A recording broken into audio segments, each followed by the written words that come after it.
नमस्कार, बायजूस आईएएस हिंदी में आपका स्वागत है। प्रस्तुत है दैनिक समाचार विश्लेषण। सत्र के विषय आपके समक्ष हैं। आज के सत्र में हम चर्चा करेंगे खाद्य तेल की बढ़ती कीमतें, रूसी सुदूर पूर्व और भारत, पंजशीर प्रांत और तालिबान, अफगानिस्तान में नई सरकार और चुनौतियां तथा जापान के प्रधानमंत्री का त्यागपत्र व फाइव आइज खुफिया गठबंधन पर। सत्र के अंत में हम मुख्य परीक्षा अभ्यास प्रश्न की चर्चा करेंगे, जिससे संबंधित उत्तर संरचना भी हम आपको देंगे। तो चलिए शुरू करते हैं। सबसे पहला आलेख आपके समक्ष है। इसे पेज नंबर 1 से लिया गया है और इसका संबंध जीएस पेपर 3 में अर्थव्यवस्था से है। इसमें हम बात करेंगे खाद्य तेल की बढ़ती कीमतों पर। हाल ही में भारत में खाद्य तेल की कीमतों में तेजी से वृद्धि देखी गई है। उपभोक्ता मामलों के विभाग के आंकड़ों के अनुसार 6 खाद्य तेलों मूंगफली का तेल, सरसों का तेल, वनस्पति, सोया तेल, सूरजमुखी तेल और ताड़ के तेलों की कीमतों में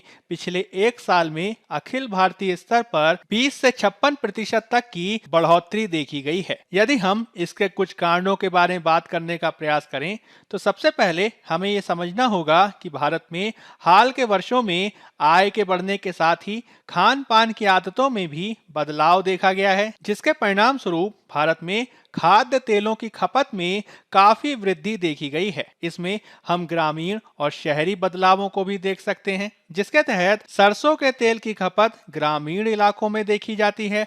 वहीं दूसरी ओर रिफाइंड तेल, सूरजमुखी तेल, सोयाबीन तेल आदि की हिस्सेदारी में शहरी इलाकों में इसकी वृद्धि देखी जाती है। हमें यह भी ध्यान रखना होगा कि भारत में जो खाद्य तेल का घरेलू उत्पादन किया जाता है, उसकी तुलना में हम आयात ज्यादा करने पर मजबूर हैं, क्योंकि 2019-20 में तिलहन, सरसों, मूंगफली आदि के साथ ही नारियल तेल, ताड़ तेल, चावल की भूसी के तेल, बिनौले आदि से जो हम कुल मिलाकर खाद्य तेल उत्पादित कर पाए थे, वह घरेलू मांग की तुलना में काफी कम था। 2019-20 में विभिन्न स्रोतों से भारत में तेल का उत्पादन 10.65 मिलियन टन ही देखा गया, जबकि भारत में कुल घरेलू मांग 24 मिलियन टन तक है। इस प्रकार से भारत अपनी मांग को पूरा करने के लिए आयात पर निर्भर है और 2019-20 में भारत ने लगभग 13.35 मिलियन टन खाद्य तेल,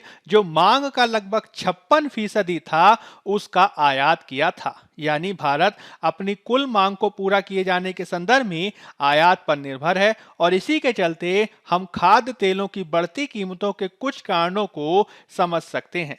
मुख्य रूप से भारत इसके संदर्भ में ताड़ के तेल, सोयाबीन के तेल, सूरजमुखी आदि के तेल को आयातित करता है, जो ताड़ के संदर्भ में 7 मिलियन टन, सोयाबीन के संदर्भ में 3.5 मिलियन टन और सूरजमुखी के संदर्भ में 2.5 मिलियन टन तक चला जाता है। हमें यह भी ध्यान रखना होगा कि हम अलग अलग देशों से अपने तेल का आयात करते हैं, जिसमें सोयाबीन तेल अर्जेंटीना और ब्राजील से, ताड़ का तेल इंडोनेशिया, मलेशिया से और सूरजमुखी का तेल यूक्रेन और अर्जेंटीना से मंगाया जाता है। इस प्रकार से किसी भी प्रकार की खाद्य तेलों की वैश्विक कीमतों में वृद्धि देखी जाती है तो वह सीधे सीधे भारत में घरेलू खाद्य तेलों के हस्तांतरण में देखा जाता है। यानी विश्व स्तर पर यदि किसी भी प्रकार की कीमतें बढ़ेंगी तो सीधा सीधा घरेलू स्तर पर भी वह तेल की कीमतों में वृद्धि के रूप में देखा जा सकता है। यही कारण है कि हमें इस चीज को समझने की आवश्यकता है कि खाद्य तेल की कीमतों का संबंध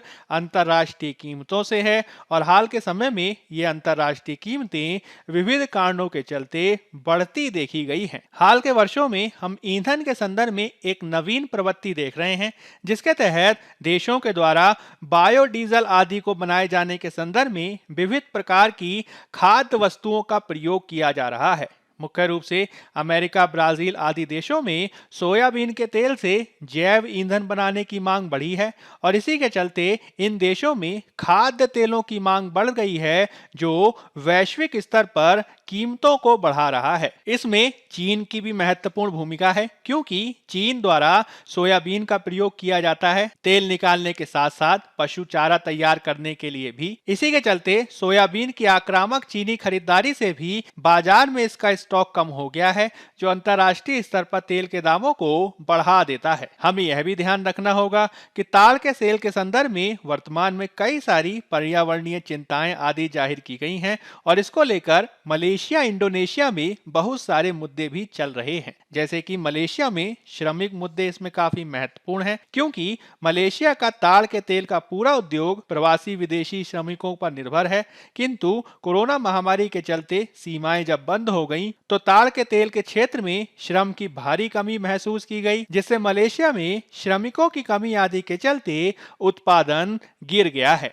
इसके अलावा हाल के वर्षों में ताड़ और सोयाबीन आदि के क्षेत्रों में विविध प्रकार के भौगोलिक प्रभावों का भी प्रभाव देखा गया है, जिसमें ला लीना आदि के चलते उत्पादन कम हो गया है। हमें यह भी समझना होगा कि इंडोनेशिया और मलेशिया में कच्चे पाम तेल पर निर्यात शुल्क लगाए जाने से भी कीमतों में वृद्धि देखी गई है। इस पूरी परिचर्चा की पृष्ठभूमि में ही हम खाद्य तेलों की कीमतों को कम करने के संदर्भ में कुछ सुझावों को देख सकते हैं, जिसके तहत हम अल्पकालिक उपाय और दीर्घकालिक उपायों को दे सकते हैं। अल्पकालिक उपायों के तहत यह कहा जा सकता है कि भारत खाद्य तेलों की कीमतों पर आयात शुल्क को कम कर सकता है, जिससे कीमतें तुरंत कम हो सकती हैं। इसके अलावा सरकार खाद्य तेलों के संदर्भ में सब्सिडी दिए जाने पर भी विचार कर सकती है। मुख्य रूप से सरकार इसके संदर्भ में सार्वजनिक वितरण प्रणाली यानी पीडीएस में खाद्य तेलों पर सब्सिडी दे सकती है, जिससे गरीबों को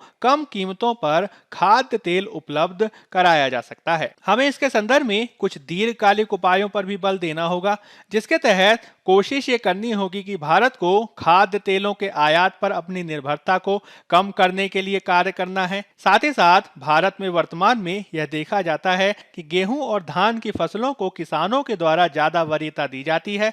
इसकी तुलना में जो तिलहन फसलें हैं वह किसानों के द्वारा ज्यादा उगाई नहीं जाती हैं। इसी के चलते हमें अब ये कोशिश करनी होगी कि किसानों को विविधता के संदर्भ में प्रोत्साहित किया जा सके, जिसके तहत किसानों को गेहूं और धान की फसलों के बदले तिलहन में निवेश किए जाने के लिए प्रोत्साहित करके भी खाद्य तेलों पर जो आयात निर्भरता है उसको कम किया जा सकता है। अगला आलेख आपके समक्ष है। इसे पेज नंबर 13 से लिया गया है और इसका संबंध जीएस पेपर 2 में आईआर से है। इसमें हम बात करेंगे रूसी सुदूर पूर्व और भारत पर। हाल ही में भारत के प्रधानमंत्री के द्वारा रूस के सुदूर पूर्व से संबंधित फार ईस्टर्न इकोनॉमिक फोरम 2021 में वर्चुअल आधार पर भागीदारी की गई है। प्रधानमंत्री के द्वारा रूस के सुदूर पूर्व में स्थित व्लादिवोस्तोक को यूरेशिया और प्रशांत महासागर के संगम स्थल के रूप में वर्णित किया गया और इसकी महत्ता को दुनिया के समक्ष लाया गया है। इस पूरी पृष्ठभूमि में ही हमें रूसी फार ईस्ट और इससे संबंधित ईस्टर्न इकोनॉमिक फोरम के बारे में जानने की आवश्यकता है। साथ ही साथ भारत का इसके साथ किस प्रकार का संबंध रहा है इसे भी समझे जाने की आवश्यकता है। सबसे पहले हमें यह समझना होगा कि जब हम बात करते हैं ईस्टर्न इकोनॉमिक फोरम की, जिसे हिंदी में पूर्वी आर्थिक मंच कहा जाता है, तो वह क्या होता है? मुख्य रूप से यह एक फोरम है जिसको 2015 में रूसी संघ के राष्ट्रपति के आदेश के द्वारा स्थापित किया गया था। इसकी बैठक हर साल रूस के सुदूर पूर्व में स्थित व्लादिवोस्तोक में होती है, जो रूस और अन्य देशों के सामने आने वाली वैश्विक चुनौतियों पर चर्चा के लिए एक मंच के रूप में कार्य करता है। मुख्य रूप से रूस के द्वारा अपने फार ईस्ट के क्षेत्र में व्यापक निवेश को बढ़ावा दिए जाने के दृष्टिकोण से इस मंच को प्रारंभ किया गया है। इस मंच के माध्यम से विश्व अर्थव्यवस्था, क्षेत्रीय एकीकरण के साथ ही औद्योगिक और तकनीकी क्षेत्रों के विकास मुद्दों पर भी कार्य किए जाने पर बल दिया जाता है। इसके तहत विभिन्न आधारों पर प्रतिभागियों को निमंत्रित किया जाता है, जिसमें व्यापारिक फोरम के माध्यम से एशिया प्रशांत क्षेत्र के मुख्य भागीदार देशों को बुलाया जाता है, आसियान के साथ व्यापारिक संवाद किए जाते हैं और शिखर सम्मेलन में भारत, मलेशिया, जापान, ऑस्ट्रेलिया और दक्षिण कोरिया आदि को शामिल किया जाता है। इसी के साथ हमें अब यह भी समझने की जरूरत है कि जब हम बात करते हैं फार ईस्ट की, तो इससे क्या तात्पर्य है? मुख्य रूप से फार ईस्ट, जिसे हिंदी में सुदूर पूर्व कहा जाता है, वह रूस का सबसे पूर्वी भाग है। यह 2 महासागरों प्रशांत महासागर, आर्कटिक सागर के साथ ही 5 देशों के साथ सीमा बनाता है, जिसमें चीन, जापान, मंगोलिया, संयुक्त राज्य अमेरिका और उत्तर कोरिया से इसकी सीमा लगती है। हमें यह भी ध्यान रखना होगा कि रूस का यह जो ईस्टर्न प्रांत है, जिसे हम फार ईस्ट के रूप में बात कर रहे हैं, यह सुदूर पूर्वी संघीय जिला रूस देश के 1/3 से अधिक क्षेत्र को कवर करता है। हमें यह भी समझना होगा कि रूस का फार ईस्ट बहुत सारे महत्वपूर्ण संसाधनों से युक्त है, जिसमें हीरा, बोरेक्स सामग्री, सोना, टंगस्टन, मछली, सामुद्रिक भोजन के साथ ही देश के कोयला भंडार और हाइड्रो इंजीनियरिंग साधनों का लगभग 1/3 यहाँ पाया जाता है। साथ ही साथ इस क्षेत्र में रूस के कुल वन क्षेत्र का लगभग 30% भी प्राप्त किया जा सकता है। यही कारण है कि भारत लगातार रूस के साथ सहयोग कर रहा है, जिसमें पूर्वी आर्थिक मंच ईस्टर्न इकोनॉमिक फोरम की महत्वपूर्ण भूमिका है। रूस द्वारा सुदूर पूर्व में निवेश करने के लिए भारत को सक्रिय रूप से शामिल किया गया है, जिसके बाद भारत ने ईस्टर्न इकोनॉमिक फोरम 2019 की बैठक के दौरान सुदूर पूर्व के लिए $1 बिलियन की लाइन ऑफ क्रेडिट की घोषणा की थी। इसके अलावा भारत रूस रणनीतिक साझेदारी में विशेष रूप से पूर्वी क्षेत्रों में ऊर्जा को काफी महत्वपूर्ण स्थान दिया गया है। दोनों देशों के बीच ऊर्जा साझेदारी को बढ़ावा दिए जाने के माध्यम से वैश्विक ऊर्जा बाजार में स्थिरता लाने पर बल दिया जा रहा है और दोनों ही देश चेन्नई व्लादिवोस्टॉक समुद्री गलियारे पर भी काम कर रहे हैं। यह कनेक्टिविटी प्रोजेक्ट और इसके साथ ही international north south transport corridor दोनों देशों को और करीब लाने में महत्वपूर्ण भूमिका निभा सकता है। इसके अलावा भारत का राज्य संचालित मजगांव डॉक्स लिमिटेड, जो भारत का सबसे बड़ा शिपयार्ड है, वह दुनिया में महत्वपूर्ण वाणिज्यिक जहाजों के निर्माण के लिए ज्वेजदा में रूसी जहाज निर्माण सुविधा के साथ साझेदारी कर रहा है और भारत और रूस गगनयान कार्यक्रम के माध्यम से भी अंतरिक्ष अन्वेषण में भागीदारी कर रहे हैं। दोनों देश यह भी कोशिश कर रहे हैं कि अंतर्राष्ट्रीय व्यापार के संदर्भ में आर्कटिक के समुद्री मार्ग को खोलने में भी भागीदारी की जा सके और इन्हीं सभी कारणों के चलते ईस्टर्न इकोनॉमिक फोरम की काफी महत्ता हो जाती है। हमें यह भी समझना होगा कि स्वयं ईस्टर्न इकोनॉमिक फोरम द्वारा मुख्य रूप से रूस के सुदूर पूर्व में निवेश को बढ़ावा दिए जाने के दृष्टिकोण से पिछले कुछ वर्षों में, विशेष रूप से 2015 और उसके बाद से काफी निवेश को आमंत्रित किया गया है। इसकी वेबसाइट के अनुसार पिछले 5 सालों में सुदूर पूर्व में 17 विभिन्न देशों के द्वारा निवेश किया गया है। इन देशों में चीन, जापान, दक्षिण कोरिया, ऑस्ट्रेलिया, न्यूजीलैंड, वियतनाम जैसे देश शामिल हैं। साथ ही साथ यहाँ पर 20 उन्नत प्रकार के स्पेशल इकोनॉमिक जोन यानी विशेष आर्थिक क्षेत्र और मुक्त बंदरगाहों आदि को स्थापित किया गया है, जिसके चलते कुल मिलाकर 1780 निवेश परियोजनाएं स्थापित की गई हैं, जिनकी कुल कीमत 3.8 ट्रिलियन रूबल है और 230 नए उद्यमों को कार्यात्मक रूप से प्रगतिशील बनाया गया है। हम रूस के साथ भारत के जुड़ावों को कुछ अन्य तथ्यों के माध्यम से भी समझ सकते हैं। हमें ये समझना होगा कि किस प्रकार से भारतीय कंपनियों ने रूसी तेल और गैस के क्षेत्र में हिस्सेदारी के संदर्भ में $7 बिलियन से अधिक का निवेश किया है, जिसमें से अधिकांश निवेश को इसी फार ईस्ट क्षेत्र में किया गया है। भारत द्वारा इसमें भागीदारी 2001 से ही की जा रही है, जब 2001 में भारत की ओएनजीसी की महत्वपूर्ण विदेशी फर्म, जिसे हम ओएनजीसी विदेश या फिर ओवीएल के रूप में जानते हैं, उसके द्वारा सुदूर पूर्व में सखालिन 1 तेल और गैस क्षेत्र में 20% की हिस्सेदारी को हासिल किया गया।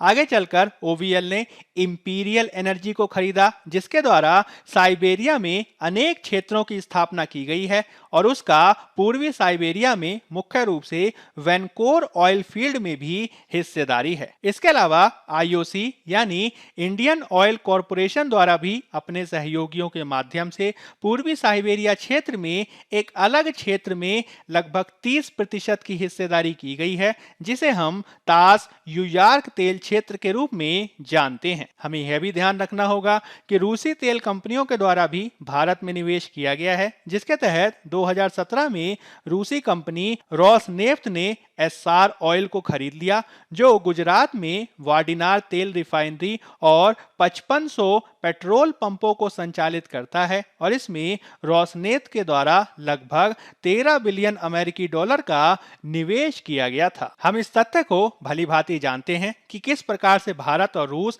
हथियारों के क्षेत्र में महत्वपूर्ण प्रकार से साझेदार हैं, जिसके तहत अब भारत और रूस दोनों कोशिश कर रहे हैं कि अपने संबंधों को ग्राहक और बेचने वाले के संबंध से आगे बढ़ाकर संयुक्त उत्पादन पर केंद्रण किया जाए। इसी के चलते अब भारत ने कलशनिकोव असॉल्ट राइफल के निर्माण के लिए रूस के साथ एक संयुक्त उद्यम में भी प्रवेश किया है। इसके अलावा 2018 में रूस ने भारत को S-400 उन्नत वायु रक्षा प्रणाली के संदर्भ में समझौता किया है और अब भारत मुख्य रूप से सुदूर पूर्व के माध्यम से व्यापार का विस्तार किए जाने के संदर्भ में काफी रुचि ले रहा है। विशेष रूप से इस रुचि के क्षेत्र में रूस का सुदूर पूर्व का क्षेत्र काफी महत्वपूर्ण है, जहां के हाइड्रोकार्बन भंडारों के संदर्भ में भारत की सर्वाधिक रुचि है और ईस्टर्न इकोनॉमिक फोरम इसके संदर्भ में सबसे ज्यादा महत्वपूर्ण माध्यम बन सकता है। अब हम बात कर लेते हैं पेज नंबर 15 में दिए गए एक अन्य आलेख की, जिसका संबंध जीएस पेपर 2 में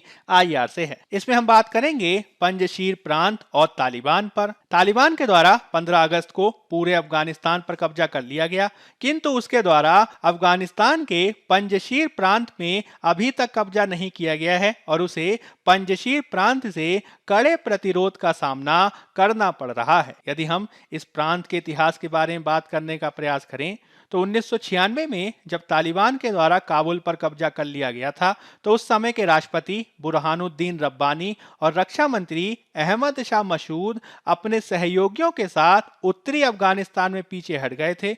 उन्होंने पंजशीर घाटी में ही तालिबान विरोधी ताकतों का एक संयुक्त मोर्चा बनाया और प्रतिरोध प्रारंभ कर दिया था। इस प्रकार के गठबंधन को हम उत्तरी गठबंधन के रूप में जानते हैं, जिसने आगे चलकर 2001 में और उसके बाद के कालों में तालिबान पर जो अमेरिकी नेतृत्व में हमले किए गए थे, उसमें भी महत्वपूर्ण भूमिका को निभाया था। इस पंजशीर प्रांत को आप इस चित्र में भी देख सकते हैं। तालिबान के द्वारा 2001 में सत्ता छोड़े जाने के बाद 2021 में जब सत्ता को पुनः हासिल किया गया, तो इसके बावजूद वह अभी तक पंजशीर क्षेत्र में अपने नियंत्रण को स्थापित नहीं कर पाया है। भौगोलिक रूप में यदि हम इस घाटी को समझने का प्रयास करें तो यह है अफगानिस्तान के उत्तर पूर्व में अवस्थित एक महत्वपूर्ण घाटी है, जो हिंदू कुश पर्वत श्रृंखला के पास अवस्थित है। मुख्य रूप से यह पंजशीर नदी द्वारा विभाजित है, जिसके उत्तर में पंजशीर पर्वत और दक्षिण में कोहिस्तान पर्वत अवस्थित है। यह पर्वत शिखर साल भर बर्फ से ढके रहते हैं और इसी के चलते ये भूभाग काफी कठिन हो जाता है, जो आक्रमणकारियों के लिए मुश्किलें पैदा कर देता है। आपको यह भी ध्यान रखना होगा कि यहाँ पे रहने वाले अधिकांश लोग निर्जातीय रूप से ताजिक हैं, जबकि तालिबान में पश्तूनों की अधिकता देखी जाती है। इस प्रकार से पंजशीर प्रांत का जो संघर्ष है वो एक प्रकार से निर्जातीय संघर्ष के रूप में भी देखा जा सकता है, जो तालिबान के निर्जातीय संघर्ष के एक लंबे इतिहास को दर्शाता है।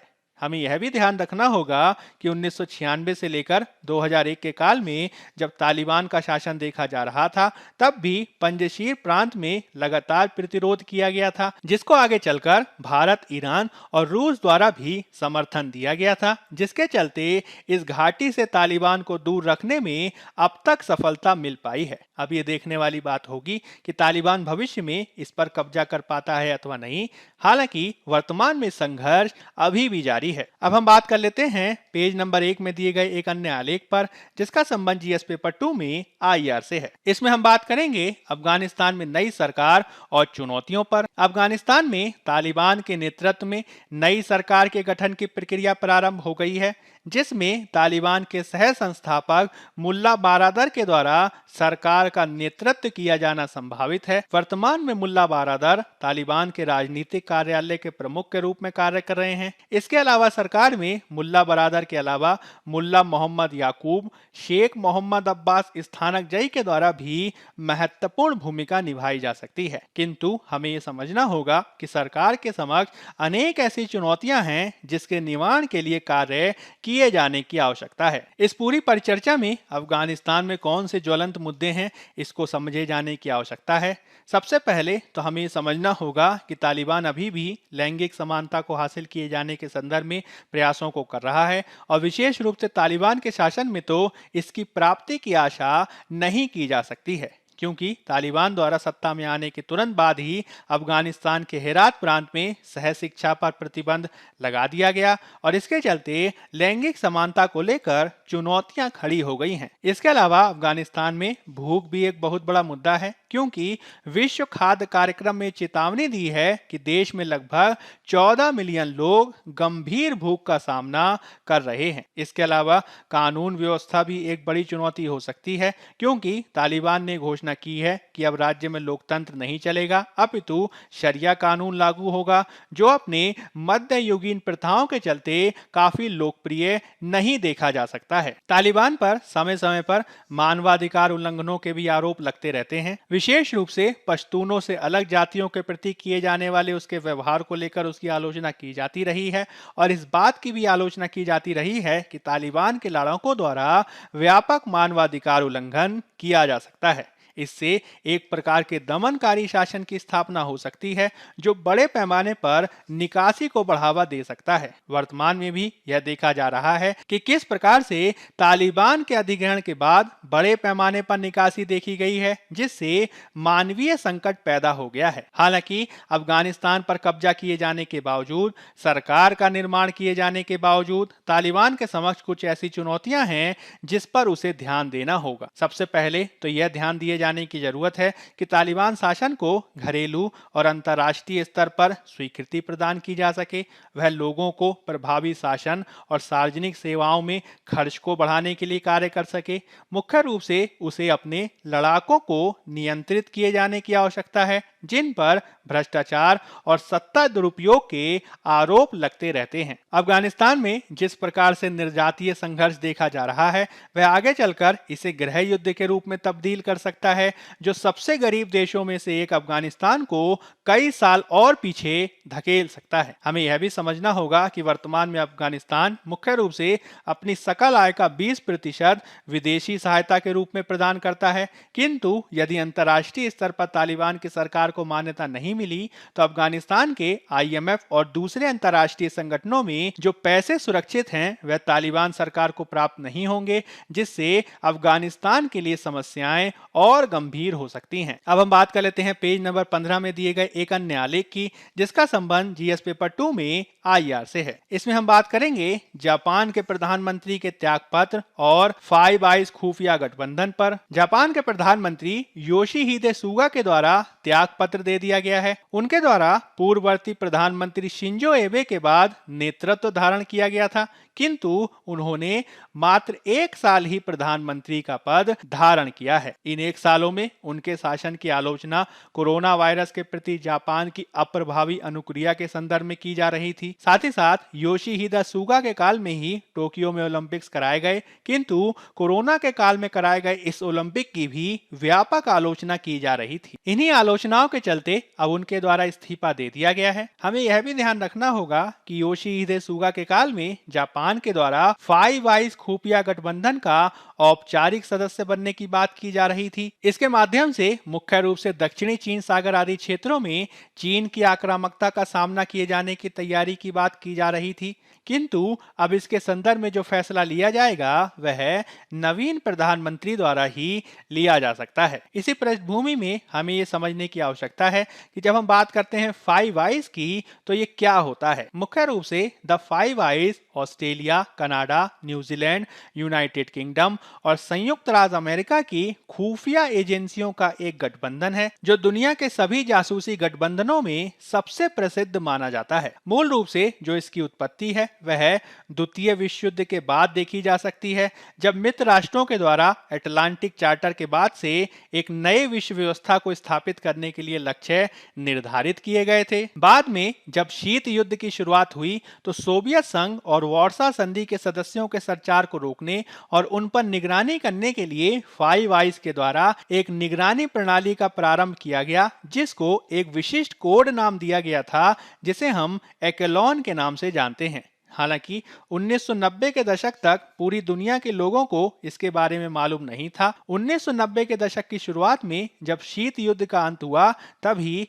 व्यापक जनता को इसके बारे में पता चल पाया था। जब से इसके बारे में पता चला, उसके बाद से ही यूरोपीय संसद और संयुक्त राज्य की कांग्रेस में निगरानी प्रौद्योगिकियों के उपयोग के बारे में बहस सी छिड़ गई थी। जब 2001 में आतंक पर युद्ध यानी अमेरिका पर 9/11 अटैक के बाद वॉर ऑन टेरर की घोषणा की गई, तो उसके बाद से फाइव आइज समूह के द्वारा आतंकी समूहों के बीच ऑनलाइन बातचीत को पकड़ने के लिए वर्ल्ड वाइड वेब यानी इंटरनेट पर निगरानी किए जाने के संदर्भ में अपनी सर्विलांस कैपेसिटीज यानी निगरानी क्षमताओं का और विस्तार कर लिया गया था। लेकिन इस प्रणाली के आलोचकों ने इस पर यह आरोप लगाया कि इस प्रकार की जो निगरानी की जा रही है वह न केवल आतंकवादियों पर की जा रही है, बल्कि इनके द्वारा निजी नागरिकों की भी निगरानी की जा रही है। जब 2013 में अमेरिकी NIA राष्ट्रीय सुरक्षा एजेंसी के एक पूर्व ठेकेदार एडवर्ड स्नोडन के द्वारा